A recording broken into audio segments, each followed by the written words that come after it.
A key part of our literary studies, and specifically our genre studies analysis, is our book club meetings, where you meet with your group, the people who are reading the same novel as you, and discuss it. Some of the things that you might discuss, some of the topics, if you go to OneNote into our content library, into the literary studies section and look for the page that says genre studies guiding questions, it gives you some, obviously, guiding questions for ideas of what to discuss in more detail. But basically, you want to look at the hooks and the openings. How does the author begin their novel? How do they introduce the setting, characters, and problem?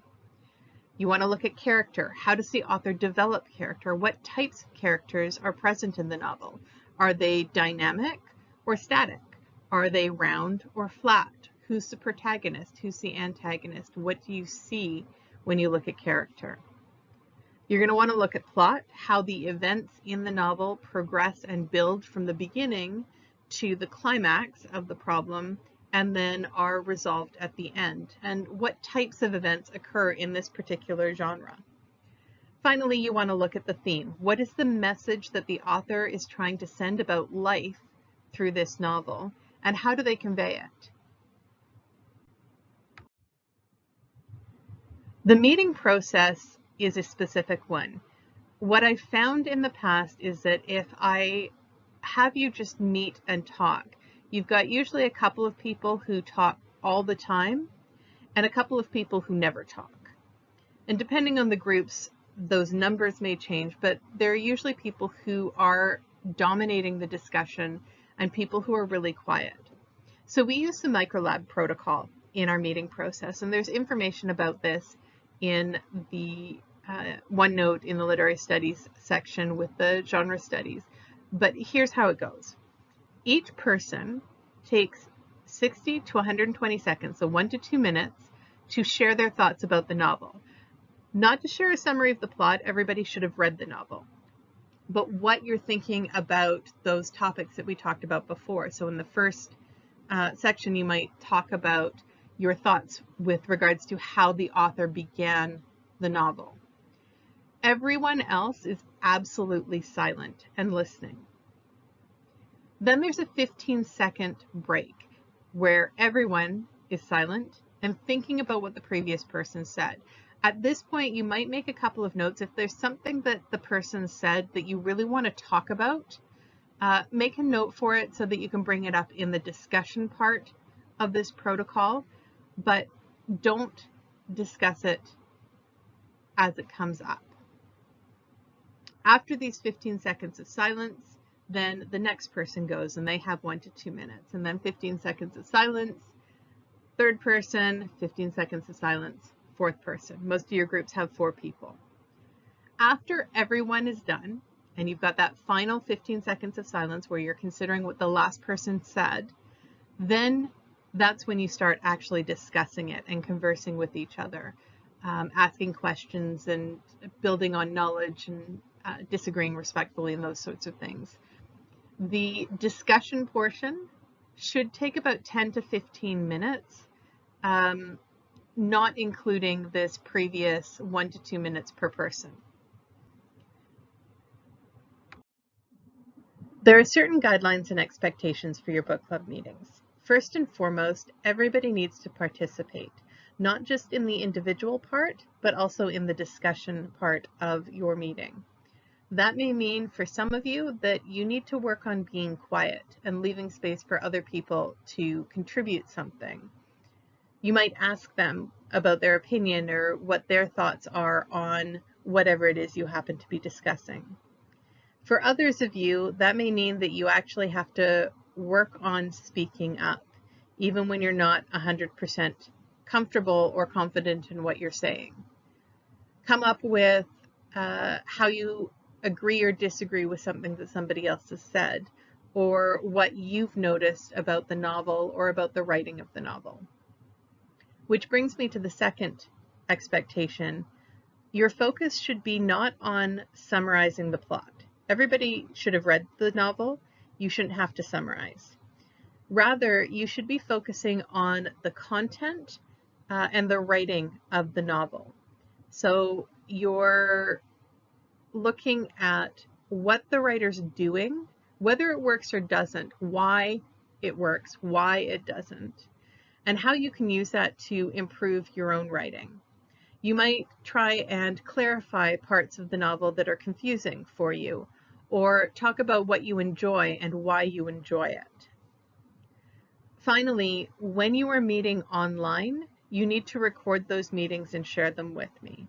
If you're meeting in class for the one day that you are meeting in class, you don't need to record it because I'll be here in the classroom. But when you're meeting online, you need to record it so that I can hear some of your conversations. So, what does a book club sound like? The first book club meeting can be really awkward in some ways because you're not really sure what talking about a book sounds like. So some of my previous students have allowed me to share clips of their book club discussions so that you can hear what that sounds like at the grade 10 level. You might discuss how the author builds characters and makes them engaging to their audience. This group is in their second book club meeting. That different from us. I really think that they're kind of grouped. Like there's certain characters that take on a group of people. Like Kid is a very curious person. Mikey's a fun-loving person. Ari is very like biased or like I guess one of those Insta girls, you know what I mean, who's obsessed with social media. And then you have Jeremy, who's more one of the druggy kids, I guess you could say. And then you've got like Elijah and Sophia and Cayenne that are all like a little bit themselves, more open to themselves. But I was going to say that the only thing that's really different of them from us is that their life revolves around technology, I guess. We're turning more into that, but right now their life really revolves around that. Yeah, because it's basically just like a slightly exaggerated version of like what we are now, and the thing that mainly sets them apart isn't even how their characters are, it's just the world these characters live in. Like, people now, if we lived in that world right now, we'd probably be super similar to them. I don't think there would be like many differences at all. Like also I feel like it's like the book is like mocking like high school, like how it is, and like making it more dramatic and like more problems like related to technology. It's just like a future for us, you know. That's how I see the book. Yeah. How does the author build a character that is engaging? I think they just have to make it relatable in a way, because certain characters are going to be appealing to certain people who read the book. So you just kind of have to make someone who's kind of everything. But even in this book, like I said, they have different personality traits, each one of them. It's like not everyone is like curious and very wants to be branded and everything. Like that's Ari and Kid want to be curious, and one's curious, one's branded. Like they're not together. Like, you know what I mean? Yeah, it's kind of like how I was saying, like I like not related to Kid, but you know, like I saw like part of me in it. Like that's something that really like hooks people in because they like see themselves in it. I don't even know. And then just even like the characters living in such like not such a different world, but almost like a world that's like so close but like so far, if that makes sense. It's like because it's like something that you could like see happening in the future, not necessarily for you, but like your kids. That's just like scary to think about. I feel like for you, like you relate to Kid, right? And then there's people who are like the opposite of you that can say like relate to Mikey or Aria or anyone, right? So I feel like they make characters for like specific like for people who are gonna read it, so they can connect themselves, because we're all like different, and so are the characters. So yeah, so that it's a wide range. I was gonna say also they're very descriptive when they're talking about the characters. So even if you don't see yourself as a character, you're like you can imagine the character for yourself. So by using those descriptive like languages, you can really connect with them because you know so much about them. So I think that's another way that they can make an interesting character. Yeah, definitely.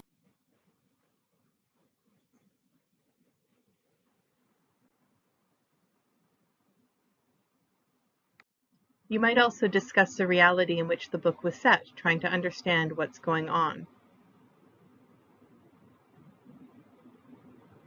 And then like Do you think like the game is only like exclusively at a school?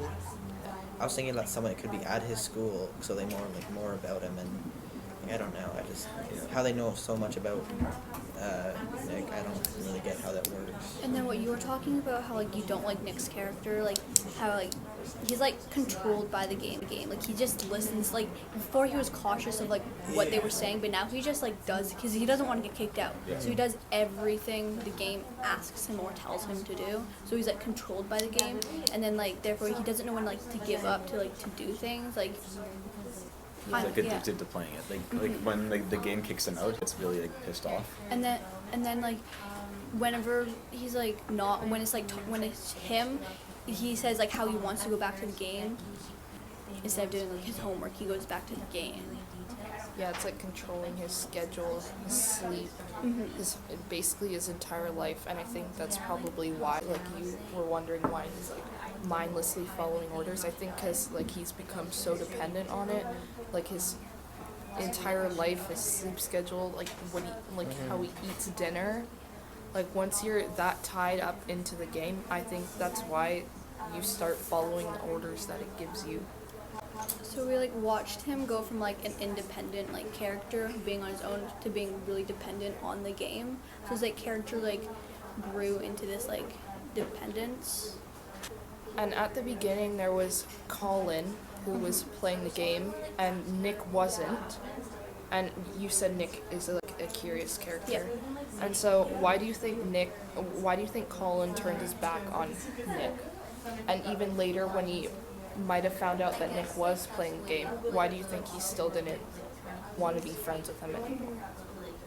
Maybe because like you know when like the part where it was talking like they're copying the disc and like you tell the place where to go to, like the messenger like who you're giving the disc to. Maybe Colin told the messenger who was going to give it to Nick, but then so then the messenger like found out a bunch of stuff about Nick and then decided that it wouldn't be good for Colin to be friends with Nick in a sense, you know. So then so if all of them want to stay in the game, so then Colin followed the rules.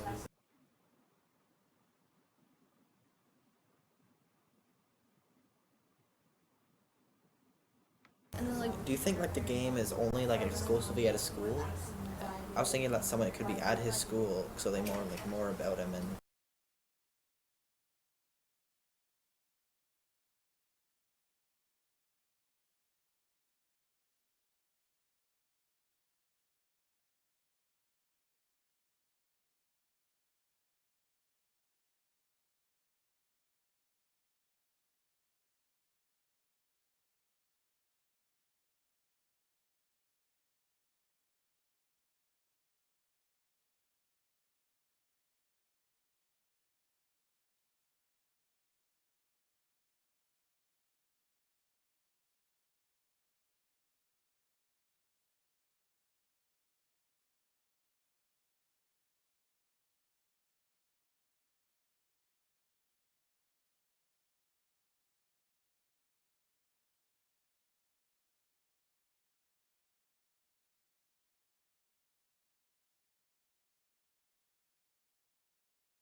My final example is here, where the group is considering the author's message and how it plays out in the novel.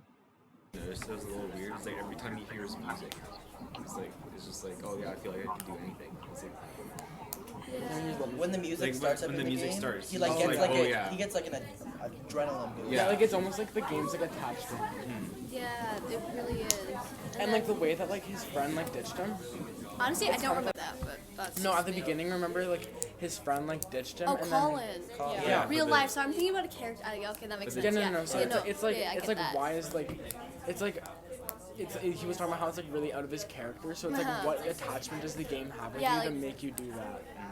And then it's like, Nick has like forgotten like everything about like his like he just wants to play the game. So Yeah. like, but we just don't know like what makes that game like. Yeah. This book is mostly focused on like how do like video games like influence us, I guess. And I think like the author's trying to get at like video games can actually influence what you think and do in real life. Yeah, Like even with like Nick's addiction to the game and how something happened in the game with Colin and then he got really out of character. Like I think that video games can influence what you're doing. I think it's also like a dramatized way to like show like the way that like technology takes like a hold of our lives, like the way that kind we're, of yeah. yeah. Like what I said before about like him going to search for the box, like the video game made him do it. Like Yeah. like it influenced him to go find this box because he didn't want to get like kicked out of the game or whatever. Yeah. And like people like follow it because they don't want to be kicked out. Yeah. So like everyone's So it's in kind of there. like threatened, like it's Yeah. the objective not to get kicked out, so they're willing to do what this game says for them not to get kicked Yeah. out.